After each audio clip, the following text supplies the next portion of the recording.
Şəhidin anası deyir ki, o şəkillərin, videoların ən abırlılarını bu səhifəyə yönləndirəcəm ki, paylaşılsın. Şəhidinə hörmət eləyən ananın müsahibəsi deyil bu.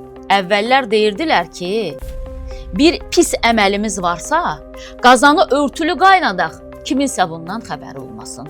İndi açıqlamasını verirlər, çıxıb danışırlar. Bir telefon zəngindən sonra bu xanımın həyatı ilə bağlı qərar verənlər, onu öldürənlər, onun balasını gözü yaşlı qoyanlar. Bir şeyi hər kəs gözəl bilməlidir ki, siz cəza verən orqan deyilsiniz. Siz kimisə öldürəndə yaxşı oğlan, yaxşı qadın da olmayacaqsınız. Bu titulu da kimsə sizə verməyəcək. Bəlkə də indi o şəhidin atası deyir ki, gedib türmədə də kişi kimi yatacağam. Heç kimi əxlaq üstündə sorğulaya bilməz. Bunun üçün hüquq mühafizə orqanları var. Görmüsünüz nəyisə videosunu, məsələn, görmüsünüz nəyisə bir şəklini.